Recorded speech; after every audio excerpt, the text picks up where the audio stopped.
Hola, hola, mucho gusto en saludarles de nuevo.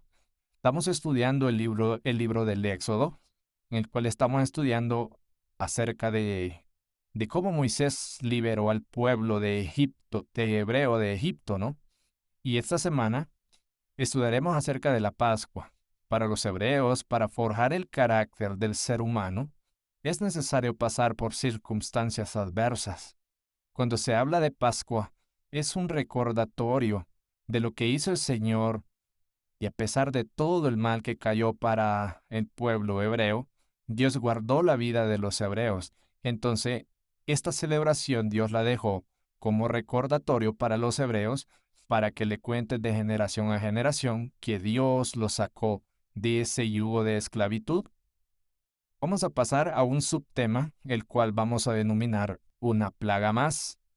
A pesar de todo lo que sufrió Egipto con las plagas, y aún Faraón no quería dejar ir al pueblo. Ahora venía una plaga definitiva con la cual Faraón iba a tener que ceder, ¿no? La idea al principio de Dios era no llegar hasta este límite, pero la ceguez, la terquedad, el orgullo, la prepotencia de Faraón permitió que llegara hasta a esta circunstancia. En Éxodo 11 del 1 al 10, si tú lees en la Biblia, vas a encontrar una advertencia que Dios dio antes de ejecutar el juicio sobre Egipto. Y esta advertencia era que ahora Dios iba a erradicar a todo primogénito egipcio. No así, no iba a tocar a los hebreos. La salida de Egipto ya era un hecho.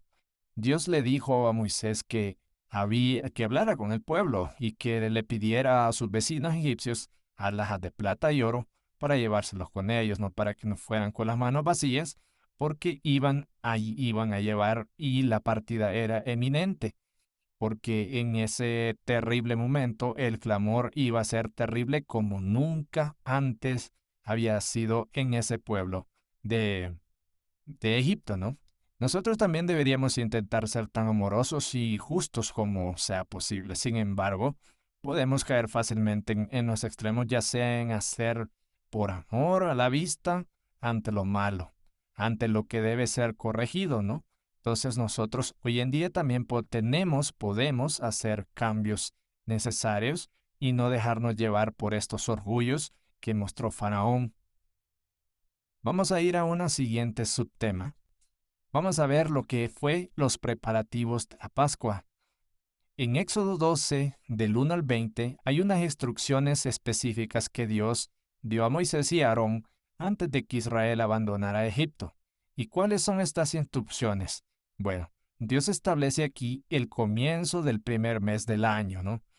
El 10 de cada mes le dice Dios a Moisés tomar cada familia un cordero según el tamaño de familia. No tendría que comer nada más, no tenía que sobrar nada de ese cordero. E- y si le sobrara algo, darle inmediatamente al vecino. Pero el vecino tenía que llevarlo justo, no sin que le sobrara nada. El animal tenía que ser sin defecto, sin mancha, o sea que no tenía que estar enfermo el animal. Además de esto, tenía que ser un macho de 1 año. Y podía ser una oveja o cabras también, podía ser de ambos tipos de animal. Lo debían de guardar hasta el día 14 del mes actual para inmolarlo. En Éxodo 12, 13 y 14, el Señor haría por ellos y les haría conocer que mandaría la última plaga. ¿Y qué significado tenía este rito?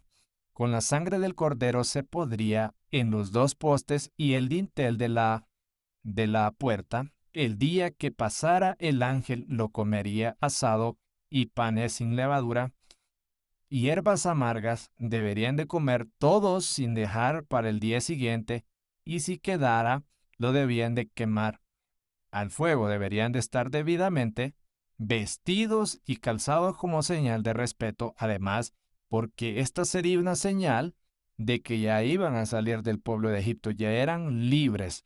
Entonces, el éxodo debía celebrarse regularmente cada año, no solo en conmemoración de lo que Dios había hecho por sus antepasados, sino también como la actualización de la acción liberadora de Dios. La celebración de la Pascua debía recordar a cada israelita los poderosos y bondadosos actos de Dios en favor de su pueblo. Estas celebraciones ayudaban a salvaguardar su identidad. La sangre en la puerta sería una señal para que no murieran los primogénitos hebreos también. Esta señal era la sangre del cordero que muchos miles de años más, otro cordero iba a morir en la cruz del Calvario para perdonar nuestros pecados. Entonces, esta sangre, si la puerta del hebreo que no tenía esta sangre, iban a morir también los primogénitos hebreos. Entonces, esta era la señal de Jehová para no poner manos sobre los hebreos también, ¿no? Entonces, muy interesante lo que nos menciona el libro de Éxodo. Vamos a pasar a nuestro siguiente subtema, que ya es la Pascua. Nos estábamos viendo los preparativos de la Pascua. Ahora vamos a ver la Pascua. Aquí es una celebración de panes sin levadura. En Éxodo 12 del 17 al 23, aquí nos menciona un papel muy importante que desempeña la sangre en la celebración de esta nueva festividad religiosa que tenían los hebreos. Esta fiesta se celebraría como señal de que los hebreos fueron liberados de la esclavitud, y este mandamiento sería guardado por generaciones. En el primer mes deberían de comer pan sin levadura desde el día 14 del mes por tarde, por 7 días sin transgredirlos, si no iban a ser exiliados, o sea, ser erradicados del pueblo hebreo. Todo el Evangelio estaba asociado con la celebración de la Pascua, porque ésta no solo apuntaba a la liberación de la esclavitud y la partida hacia la tierra prometida, sino también al sacrificio de Jesucristo por nuestros pecados y a sus méritos aplicados a todos, ¿no? Porque Él murió por todo, no solo por blancos, negros, cristianos, no cristianos, Él murió por todos. Entonces, es muy interesante. Y es lo que nos menciona la Pascua. Y es también muy interesante acerca de lo que nos menciona estos pasajes. Dios hizo mucho énfasis en la levadura, ya que representa el pecado. La levadura representa el pecado. Todo lo impuro representa la levadura. Por eso les dijo comer pan sin levadura. Era una manera de purificar el pueblo, una cena del Señor en este momento, el cual no se debería transgredir. Nosotros cuando tomamos la cena del Señor, los panes que nosotros debemos comer, comer, no tiene que llevar levadura, ¿no? Porque esa es una señal, la levadura es un símbolo de pecado. Entonces, muy interesante lo de la Pascua con los hebreos. Vamos a pasar a nuestro siguiente subtema. Nuestro siguiente subtema es pasar la antorcha. ¿Qué significa pasar la antorcha? En Éxodo 12, del 24 al 28, aquí hay un apunte muy importante, un planeamiento muy importante que se hace en estos versículos. Pasar la antorcha, esto significa pasar de generación en generación para que no se pierda y se sepa hasta la actualidad que un día el pueblo de Israel fue esclavo y Dios los liberó por medio del rito.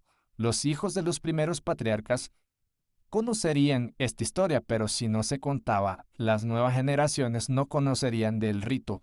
Acordémonos cuando estuvo Jacob y sus 12 hijos, todas las generaciones venideras no conocían al Señor. ¿Por qué? Porque no perseveraron en la palabra. Entonces se perdieron todas las costumbres que tenían y por ende los hebreos fueron esclavos de sí mismos, esclavos del pecado, esclavos de los egipcios, ¿no?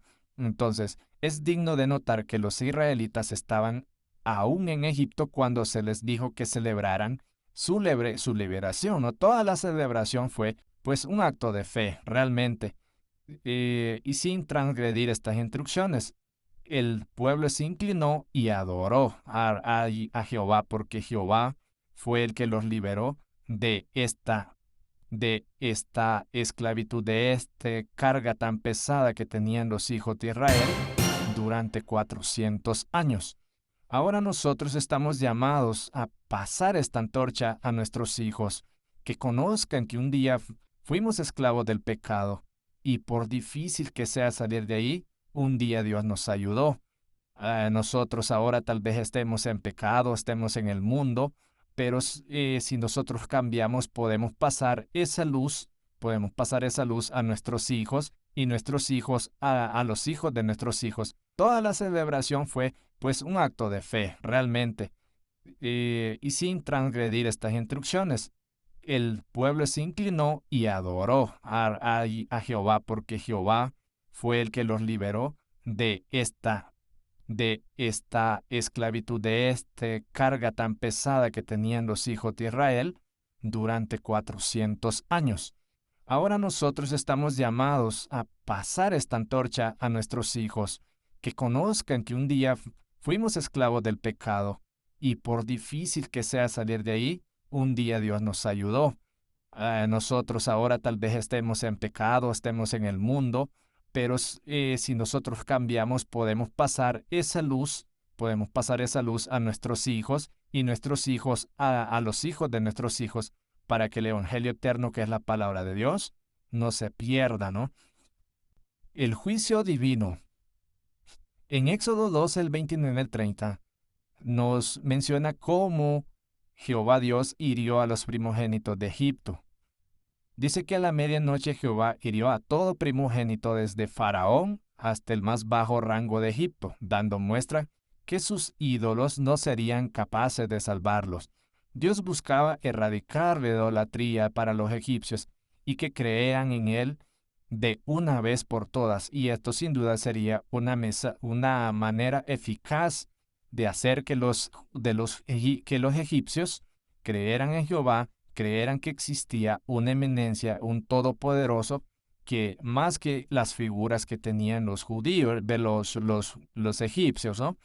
Según Éxodo 1, los egipcios habían matado a los hijos recién nacidos de Israel por orden de Faraón para debilitar a los israelitas, someterlos y humillarlos. Ahora el castigo de Dios golpea a los primogénitos de Egipto, lo que siembra su cosechas. ¿Has escuchado alguna vez esta frase que dice, el que siembra cosecha? Entonces, los egipcios, recordemos que al principio, cuando Moisés nació, mataban los primogénitos. ¿Para qué?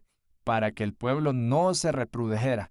Ahora Jehová Dios les estaba regresando este mal que los egipcios hicieron, ¿no? Con un pueblo primogénito para Dios.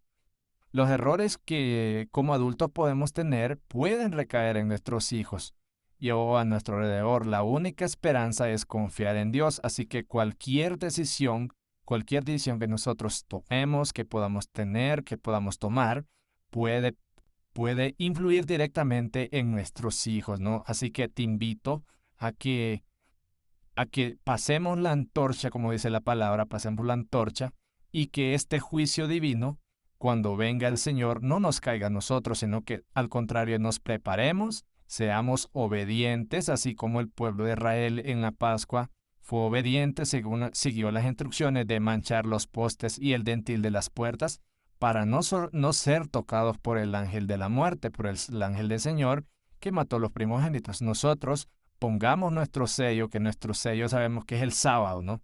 Entonces, ese es nuestro sello, es conocer la palabra y ser obedientes a nuestro Señor, que Él un día nos prometió regresar, y si nosotros somos obedientes con Él, podemos estar sellados con esa sangre, y así el juicio no nos tocará a nosotros, porque nosotros ya previamente nos hemos preparado. Así que, sin más, este es el tema, esta es la lección de esta semana. Espero podamos reflexionar y hasta la próxima. Dios les bendiga.